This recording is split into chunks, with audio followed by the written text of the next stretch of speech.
plan of the show today was to actually walk you through all of the craziest examples for things that we've tested, what worked, what didn't work, and how to scale that. The challenge is that once we gone through the legal team, it wasn't a pretty sight regarding NDAs and what we can share, what we cannot share, how excited the client's actually saying, hey, wait a minute, this is working for us, but we don't want anyone else to reveal those secrets.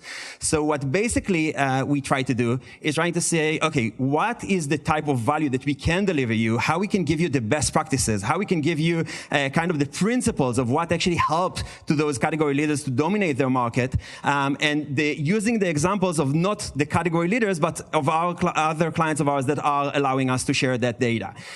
So basically, each and everything that you're going to be seeing in here will be based on real case studies, real things that actually happen, but not to the category leaders, so we won't going to be sued right after this show. So let's start with the app growth, like how we are looking on app growth in general. Basically, when you're thinking about app growth, it's not just media and creative. It starts from strategy, obviously. Think about what is the right message, what is the right type of brand, how we are actually being represented outside. How do we then take that and kind of creating the perfect ads, for example? So we will be able to have creative, so we'll be able to start buying those impressions. So it starts from impression, then we are going to the click. If we want to go to the click, obviously, we need to get people engaged and getting people to be very excited about what it is that we do as a brand. Then you're starting with the media, going all the way with micro segments, Facebook, Google, Snapchat, Pinterest, Quora, TikTok, what have you, to try to see what actually resonates and getting us the lowest cost per download. But the lowest cost per download is only one part of the funnel because then they're all coming to the App Store. And on the organic side, at the end of the day, they need to make a decision if they want to download this product, yes or no. How much time are they going to invest in you? 3 to 6 seconds. That's how much time the users will make a decision if you're download worthy, yes or not. And that's part of the organic side. So if we will be able to get you a higher conversion rate in the App Store, obviously we will be able to convert on a lower ratio and basically getting you a lower cost per download. But then it doesn't end there because the next section is going into the product itself, which means how can we refine the experience? If most of the users are not giving you consent, for example, to send them push notification, you're getting users that you won't be able to retain. If most of the users are not registering, not really doing the flow that you want them to do, whether it's Facebook Connect, Google Connect, whatever type of registration form that you want, and the onboarding into the product is not seamless, basically you're losing a lot of value exactly there. So the entire idea is that this is something that we keep on seeing that the feedback loop from each and every activity that we do impact the entire business. And it's not just on the marketing side. It's the marketing, it's the product, it's the creative, it's the strategy, and of course it's getting you ranked as high as we can on the organic side. Now, when we are thinking about what makes the category leaders basically standing out, is a lot of different types of principles that actually guide them on each and every decision that they make. So the first thing that I thought that definitely would be kind of the first out of 11 principles that we found is the first one is that they measure ROI and lifetime value over time and not just the first deposit. We keep on seeing everyone optimizing toward, hey, we want to get as lower cost per install, lower cost per registered user, loyal user, and then paying user. Hey, this is a paying user, we are done. And this is not the right way to look at it. This is the data that you can see in here from an app called Abide.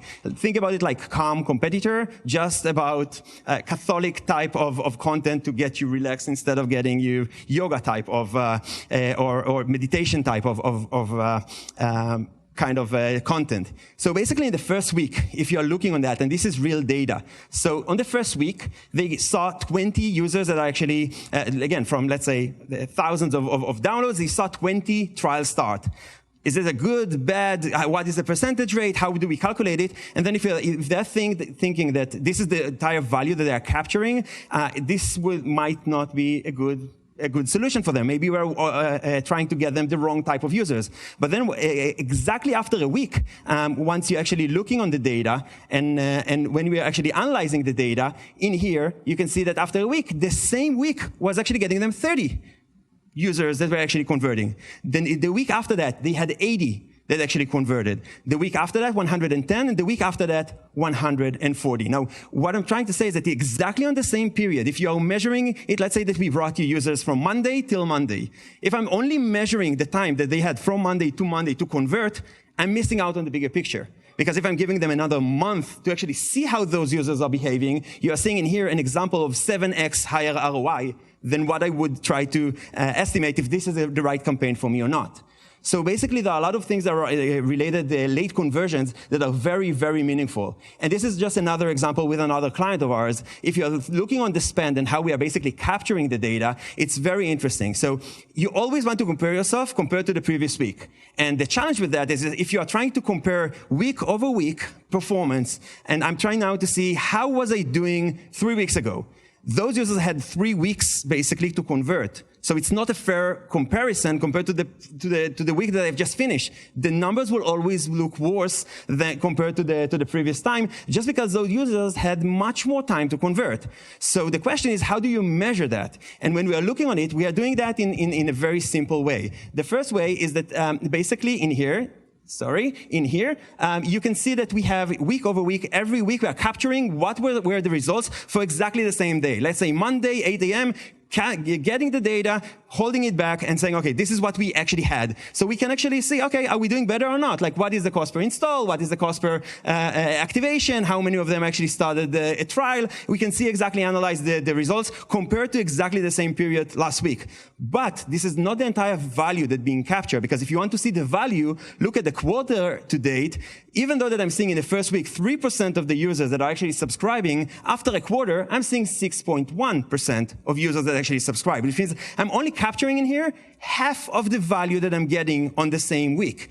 Which means if I have a very high CPA goal, I need to hit, I can't afford to pay more than $30, $20, whatever that number is, I can't value that in the same week. I will need to get a longer period of time to see how those users are converting. And if you're adding into that all of the complexity around SCAD reporting, all of the fun stuff around late conversions, attribution windows, and all of those fun stuff, it just becomes very, very messy. So we have a whole BI team to exactly analyze those things and always compare two different time frames. One of them, week over week, so we will be able to see that we are getting better, we are learning, we are adjusting. Things that are not working, we are killing them. Things that are working, doubling down on them. We want to see that progress each and every week, but this is not the value that was brought in the same week. I can't capture the value before I actually have a month or 2 months of time, so I'll be able to actually see how those numbers actually look like.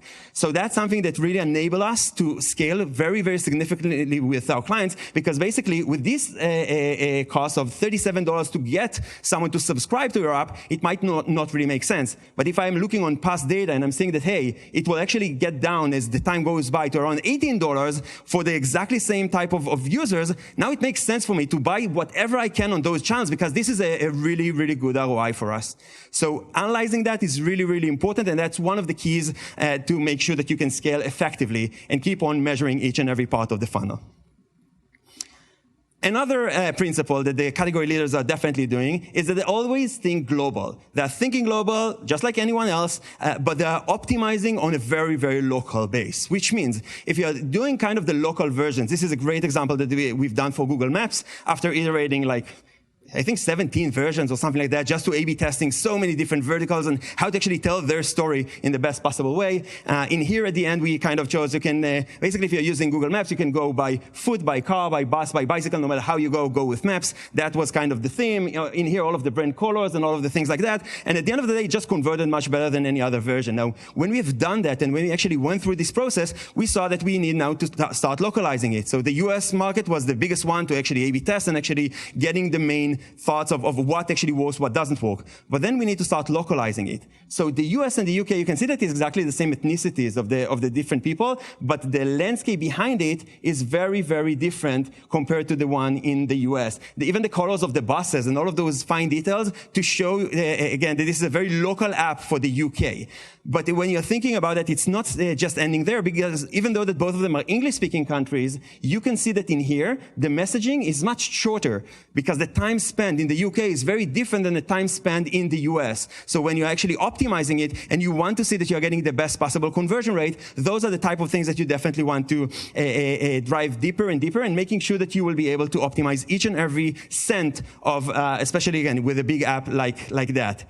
Now, when we are moving forward and actually starting to do that in Italy and in Germany, for example, you'll see in here the brunette, and in here you'll see the blonde. And again, it's exactly the same type of story, because that storyline resonates amazingly with our our users. But it's different on each and every one of those locales, and it's not just the localization of the text, it's much beyond that to actually show you each and every one of the placements on the app to actually show you how you can utilize that throughout the day are very, very localized. And when you're doing that, you'll just be able to get another 5% in here, another 7% in here, another 12% of this market, and those things piling up very, very significantly. So you're testing on the main market, you're getting the learnings, there you're doing whatever number of tests that will make sense for you based on your budget. But basically, when you're doing later on the localization, you want to make sure that you are doing a really fine job of fitting it into the culture of each and every one of those countries, because you can just get a much higher conversion rate for each and every impression, each and every click, and obviously all of the organic users that are coming anyway.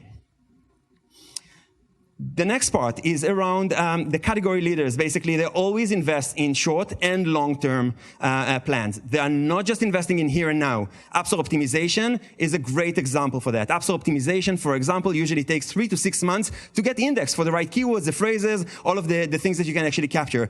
Unlike media, you are spending today, you're seeing the results tomorrow. You may need to have another month or so if you have some late conversions and stuff like that, but you'll know if it works or if it doesn't work pretty quickly. App Store optimization, it's a process. It's giving you a new title, subtitle, short description, getting you all of that into the App Store and Google Play Store, and I wait for 3 to 4 weeks till the algorithm reevaluates. Are you relevant for those keywords? It's not relevant, and all of those things takes time. So basically, when you're thinking about the investment and on the investment in growth, we want to make sure that we are investing in the research. We want to make sure that we are investing in a monthly competitive analysis and actually seeing what our markets are, what our competitors are doing. We can also review with a lot of different tools, up to 2 years, what type of even screenshots that our competitors change in the App Store and Google Play Store. So we can see what they tested, what they've kind of learned. If they are data-driven as much as we do, it means that we can actually see all of their previous test, which means that we can actually know what to do and what not to do.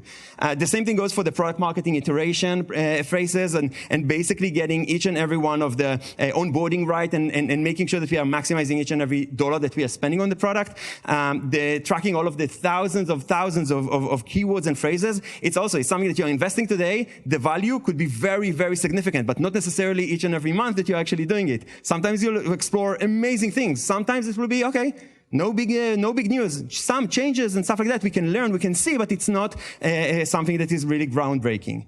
The same thing goes for building the authority in the algorithms of the App Store and Google Play Store, and the same thing about the global App Store optimization. We spoke about that. Another thing that the category leaders do very, very often is they A/B testing the hell out of each and every part of the funnel. Impression to click, click to download to all of the different types of the events that you are basically tracking. And when they're A/B testing, you can A/B testing so many different things on each and every one of the platforms. If you are thinking about the A/B testing, even in here, just regarding the messaging on how to actually get you excited about the new service to basically buy food to your house, like getting someone that is actually cooking locally and they will actually deliver you that food. So just regarding the messaging, the design style, you have so many different things that you can test in here. You can have all of the 3D elements of actually showing like the device pouring the dish into the table. It could be things like you grabbing things from the screen itself. It could be things more like going sarcastic and showing you, okay, this is kind of, if I'm showing that, let's say to males and saying, if your wife cooks like that, oh boy, maybe you want to actually order from outside. Or you can actually go with a lot of different ways to try to grab the user's attention. What you're showing for males, females, obviously it's very different. And the idea in here is to iterate and test. And when we are testing, this is another really cool hack that we found that was getting us an amazing CTR, was more about those are kind of videos that are taking as portrait mode, which means when you're looking at it on Facebook, it looks like those are two posts that are kind of communicating one another. So it looks like you broke into Facebook, for example, just because the upper post is sending things to the lower post, and like, how the hell did you do that? And basically, it's a video that's recorded in the same format of kind of showing that this is one profile, this is the second profile, and they're kind of interacting one another. So those type of things are just getting amazing CTR. Doesn't mean that it's always working amazingly. And by the way, if you're copycatting the entire interface of Facebook, they would definitely not appreciate it, and the ads will get disqualified. And this is why it's not a full copycat of that, but you're actually seeing in here that these are not the type of buttons that you actually have in Facebook, and you don't have in here the name. This is kind of how we tested it, and that was actually approved by Facebook, and then you can actually run it, and it just looks like very, very different in your feed once you're scrolling, and like, how the hell did they pull it off? And it's definitely getting a very good traction. When you are optimizing, and when you keep on optimizing each and every part of the funnel, you always need to look on the App Store page itself. So on the App Store page itself, you can actually go with portrait. We'll go there in a second. You can go with portrait design, and you can go with landscape design. How it will be displayed on the App Store and Google Play Store are going to be very different. So in here, this is an example of this is the portrait design, and this is a portrait video together with the portrait design. On the flip side of it, in here is what happens when you have landscape design. So you can see that even how users will interact with your app in the App Store going to look very, very different just by the orientation that you're choosing. I'm not even talking about, again, the deeper type of different design style and stuff like that. Now, this is only one part of the funnel. The other part is the app page. So if you're thinking about it, the organic users will search for a specific keyword. Let's say that they're looking for whatever type of keyword, and now they're seeing you just like that, and the next one against you is your biggest competitor, probably for the same keyword. On the app page, this is where all of your media will go to, right? Because all of the media, you won't going to let them going into the search tab. You're going to enter them exactly to the page itself. So into the page itself, it's also very different. You can see what happens there when you have portrait video, what happens when you have landscape video. In here, you don't see any other screenshots. In here, you see half of a screenshot. And then how important that is and how to tell the story on whatever is seen is really, really important to make sure that we are actually getting the highest conversion possible. Because this is where your make or break. This is where they're going to make a decision to download or to drop. So we definitely want to keep an eye on both sides of both the app page and the search page. And sometimes you will see amazing results on the search page. You'll see, hey, if I'm just implementing it, 7% lower cost per download, I definitely want to implement it tomorrow morning. But then if it impacts badly on the app on the app page, which means the users that are coming paid actually having a lower conversion with that specific set, you don't want to implement it if most of your users coming from paid and not from the organic side. So you need to test both different experiences to make sure that you're not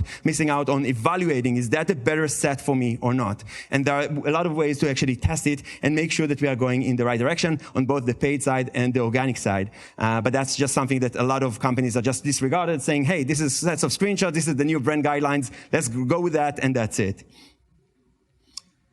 Another thing that's going to be very interesting, and you can see in here a beautiful permission screen. But basically, what I want to show you in here is that if we are doing a preview video, how do we get basically helping you to bypass the internal politics? I had a lot of clients of ours that had 13 different decision makers to go through, so they will be able to get something live in the App Store or Google Play Store. So the marketing and the legal team and the product team, like so many people that need to say, yeah, okay, let's, it's good enough, it's definitely fair, okay, let's try to test it. And the idea is to try to see how we are saving a lot of that time. So one of the things that we are doing that is very successful for us is creating a lot of different versions of exactly the same video. So if you're thinking about a video that is actually telling a story, these are 3 different videos. If you can help me on the back and actually tap on B, because it seems like A will not want to cooperate with us. So if you can just tap, please, on B, please, on the video.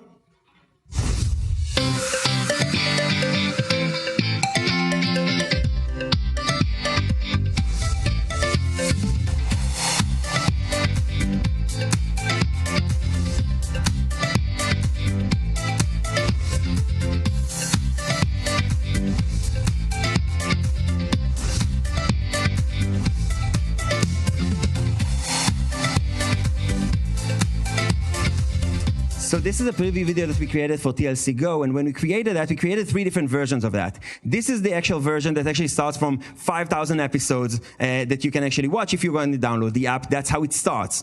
The first one, the A, that we can't actually tap on right now, but basically A had exactly the same type of timeline of the video. It just started by only showing you the first 8 seconds, the show themselves. On B, we actually started by showing you the 5,000 episodes, like the number and the level of content. And in C, which is the third option, we just talk about the emotional journey. So if it's a channel that more applies to women than men, then let's see if exactly the same type of video will just be in different reverse order, it will actually create different type of impact. How many of you think that A, which is the version that we had with the one that was only showing you the shows in the first 8 seconds, won in this test? Raise your hands.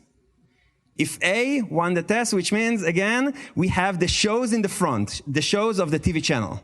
How many of you thinking that A was the best performer? Okay. How many of you think that B won, and B actually had the 5,000 episodes before you're actually going into that? Okay. And how many of you think that C, about the emotional journey never ends, everything about the emotional part, how many of you think that C actually won? Okay, so the vast majority in here thinks that B won, and that's definitely true.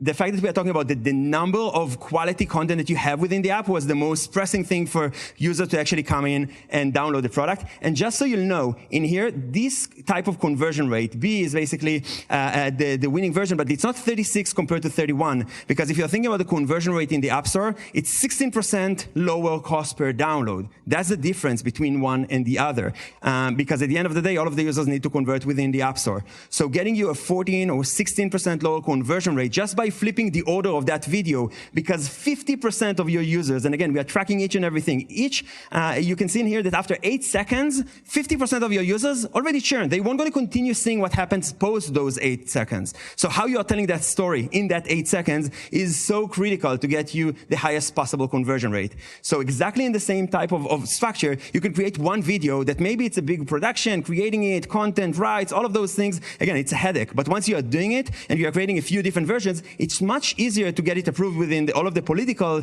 side of your organization, because it's exactly the same video, just like cut off in a different way. And that's just another way of actually speeding up the testing process and not creating 5 different videos, but actually creating 5 versions of the same video and seeing what will actually get the best possible conversion. So it's both cost effective and obviously gets you very meaningful results.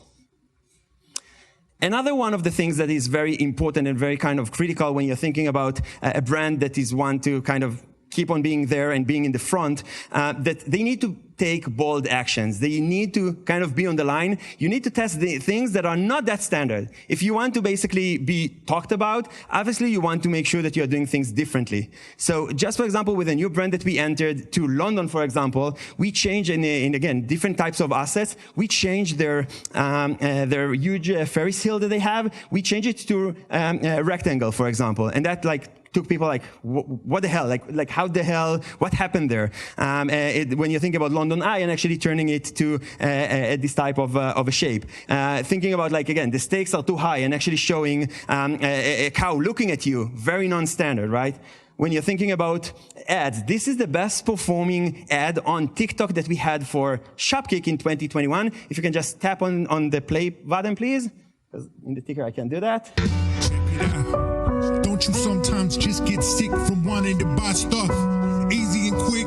Guess what? There's an app so fun and slick, you gotta check it out. It's called Shopkick. Just enter a store or scan some stuff. You get lots of points that can be enough. Yeah, so come get your gift cards. Cha-ching. I'm kidding you not. Shopkick is the thing. So don't sit and wait, try it for yourself. Start scanning those items all up on the shelf. And if you buy something and scan your receipt, you get lots of kicks. It'll be super sweet. So that's all that I really wanted to say. So get the Shopkick app today. So this is an ad that most of the CMO that I got to know would not try to run. Brand protective, what are you talking? What the hell is that? But creators' content works amazingly. And if you are getting out of the, brand guidelines, of course, we need to be protective about the brand guidelines. We don't want to embarrass ourselves. But on the flip side of it, those things basically can get you 5x lower cost per download if you manage to get the right type of asset in front of you. And a lot of times you're testing a lot of different variations, a lot of out-of-the-box thinking, a lot of different things that are not very standard for you. But if you are testing them and you are giving them, you can test it with $500. $1,000. You don't have to put now $500,000 behind that specific asset. But if you're seeing that it's so much better performing than the others, this is the direction that you want to go.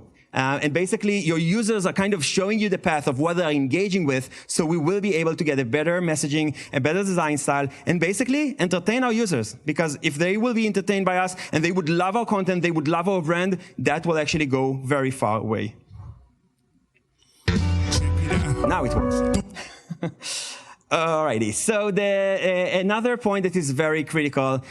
So basically when you think about the category leaders, they always try first the new features. A lot of brands saying, let's let someone else test it first. Let's see if it works. Then we can actually copycat. We can later on join. But at the end of the day, you need to iterate and you need to actually capture those opportunities. And when you're thinking about trying new features, each and every one of the points in here, I know how many of you heard because it was yesterday that the iOS 16 will come with many different widgets that you'll have like in the lock screen, many different opportunities that you can actually engage with your users on their lock screen.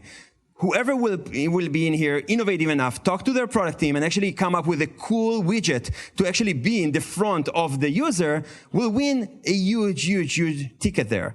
Now, are you the ones that are actually leading that and actually testing the first and saying, hey, if iOS 16 will come like in 2 months, it will be official. Now I have the time to develop it. Now I have the time to iterate about it. I want to be the first one to actually leverage it because then I will also get featured by Apple because Apple is looking for the ones that are actually getting the most interesting stuff and using the most advanced type of product kit of theirs. So that's just another way to be able to get some more screen time and basically helping our users to be the most innovative that we can with the service that we provide. The same thing goes for, the AR and VR features that again, are there for a long time. Most apps are not really using them. When you think about the new CPP, which is that beautiful video that you're seeing in here, CPP is the custom product page. This is an ability that Apple released probably like half a year ago. And when they released it, instead of having one set of screenshots, you can actually create 35 different sets of screenshots to guide the users through a specific journey. So from an ad about something very specific, we can guide them to another set of screenshots that are very specific and then converting them on a much higher ratio. So exactly the same as Apple released it to the market, Google came right after that saying, hey, you know how to give them 35 slots? We're going to give you 50 slots. And that's the latest from Google. They're saying, hey, we will give you that CPP to actually enable you to basically optimize also on Google Play Store and get a much higher conversion rate on each and every one of the funnels. So different users can actually see different call to actions, different design, different type of values of what the app is going to be offering them. So that's just another thing that can definitely be utilized. The same thing goes for App Store events, which is another tool that we can definitely leverage that can make a lot of the traction in the App Store to celebrate something that is happening within the app, a connection to Siri and all of the search mechanism that can also help. Even they utilize the CarPlay and the iWatch to be able to be with your users wherever they are and whatever device that they are at. And the last part, again, for the gaming in here, the arcade could be another great way of actually monetizing through Apple with a very different type of a model. It could be a different version. It could be a different type of a game. But at the end of the day, all of those things are just things that if you will be one of the first people that will be able to test it, you'll be able to get a much better reward. And that comes to the next version of developing the channels and seizing the opportunities. So these were all content that we created for TikTok campaigns that we've done. We started with just leveraging what worked for us on Facebook and Instagram, taking the best performing ads after spending millions of dollars on a lot of different types of learnings, trying to take it to TikTok, and it failed miserably. Because on TikTok, you need TikTok content. It's not the same type of users. They're not expecting to see the same type of things. This does not look for them like an ad, even though that it is, while other things are much different kind of a look and feel. Now, the reason that I'm showing you that is that when you're talking about seizing opportunities, getting now a follower on Facebook or on Instagram can cost you anywhere between $1 to, let's say, $3.50 to get a follower, someone who will like your brand, who will follow your brand. To do exactly the same thing on TikTok, currently in the US, can cost you around $0.50. So basically, building an audience and actually getting to that 1 million or 3 million or 50 million followers on Instagram will basically cost you 5x or 6x more right now if you're doing that on Instagram rather than doing exactly the same thing on TikTok. So if you are the first ones to act, and by the way, when we tested it in 2021, it was 17 cents per follower. So getting 17 cents compared to $2.50 or $3 of the same follower just on Instagram, it's insane. So if you're seizing the opportunities, if you see a great opportunity of a new channel and that channel converts like crazy, TikTok is magic. I don't know what they've done there, but basically the platform works amazingly for advertisers. And if you are thinking about how to build community, you can definitely do something very, very different on TikTok. And it's very cheap today. It won't going to be cheap in a year from now. It won't going to be cheap in 2 years from now. Who will ever seize the opportunity right now will be able to leverage the follower base that exactly the same follower base in 2 years from now will just cost you 8x more because all of the marketeers just going to come there and doing exactly the same things, and then the prices will continue on surging. So basically, seizing opportunities once you actually find them, it's extremely important to do that fast without being too cautious about that, because at the end of the day, when everyone are doing the same thing, it's going to cost you a fortune. And if you're actually seizing the opportunity, it's very, very different. Another thing that is really common with basically all of the category leaders is that they're working with influencers, but not the type of influencers that you think of. Not all of them need to work, with the, Rihanna, or talking with, the biggest names out there with 50 or 30 million followers. Most of the category leaders actually going to the mid-tier. And the reason that they're going for the mid-tier is because it's the highest value. When you're thinking about the value of the influencers that you're activating, you want to make sure that they have enough audience, but you also want to make sure that the engagement rate is extremely high. The more followers you have, the lower the engagement rate is. So a lot of times you're going with someone who has 5 million followers. It will be exactly as effective as getting someone with 300,000 that has a really high engagement rate. So when you're thinking about the value, when you're thinking about the performance side of it, and again, when we are diving into the data and actually seeing how much of those users are actually real users, we have tracking tools to enable us to actually see you have 300,000 followers. That's amazing. But let's dive into that. Let's dive under the hood. And then we're saying, hey, 290,000 of them were actually purchased from India. So they're not really Americans. And even though that you try to kind of get us, to show a really big number of followers, but those are not really followers that are actually engaging with your content. And this is a type of influencers that we simply don't want to activate. In the same time, when you're actually seeing how many of them are actually true followers, you can see now a deeper funnel. How many of them are males compared to how many of them are females? How we can actually go in each and every one of the age groups, each and every one of the locales of theirs, and based on those things, understand, okay, is this the right influencer for me or not? And if it is, based on their audience, then we are going to the next level. Okay, what is the level of engagement of theirs? If we understand that the level of engagement is A+, for example, it means, okay, this is a great potential of that specific profile, then we are going much deeper into understanding when to actually post the content. What is the level of engagement on each and every day that they actually spent in the last 2 years, benchmarking it and seeing from that what hour do we want to actually activate that influencers when they're creating the content for us. And when you're doing that data driven, you'll be able to get exceptional results, usually better than user acquisition on the other sources. But this is a data driven work. This is not just, hey, let's reach out to 50 different influencers, let's try to get them to a deal. It's based on data, just like everything else, anything else that you're doing on the marketing side. You have a lot of different platforms that allow you to get that level of data, a lot of different options in the marketplace to enable you to get the access of that data. We are paying hundreds of thousands of dollars because we love to get too much data, but it doesn't mean that this is what you can definitely have subscription for $30,000 and $40,000 for those type of tools that just enable you to see that level of granularity about that specific type of influencers. And understand, does that specific one, does it worth for us $2,300, $1,500, or $8,000 because they have great potential for us.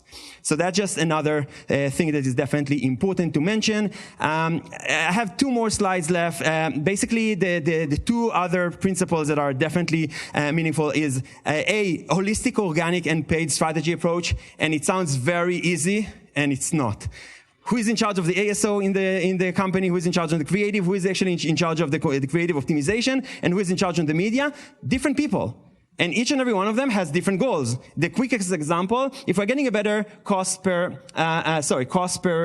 activation of a user in the App Store, basically it impacts both the App Store optimization side, because on the App Store optimization, you're getting higher in your category. And basically, if you're getting higher in your category, you'll be able to get much more traction. On the same side, obviously, it will be lower the cost per user. So that's how the synergy there is going. But when you think about the media buying, for example, if you're using Apple search ads, you can bid on specific keyword that you want to get ranked for. And then if you are bidding very high on a keyword that you want to get ranked for, you're getting more audience to actually find you. And then it signals the algorithm that you are very relevant for that specific keyword. And because of it, you can actually boost the organic side. So maybe now, because you're not paying, let's say, $2 per install on that specific keyword, you are willing to pay $5 to go from number 4 organically to number 1.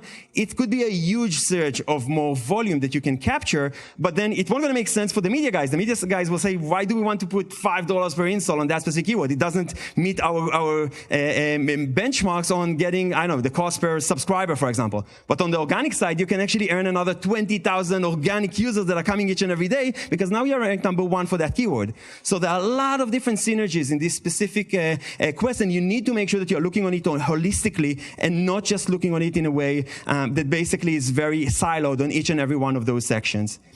And the last part, and the last important part, basically, is the category leaders are always choosing the best agency to work with. And that's something that we can definitely help with. If you have any kind of growth challenges, if you have things that are not quite clicking just yet, we have a great booth in here in booth number 521. We have in here 8 great team members that I will definitely be happy to help. And basically, if you need any help of basically overachieve your growth goals, we are definitely here to help with any question. Thank you very much.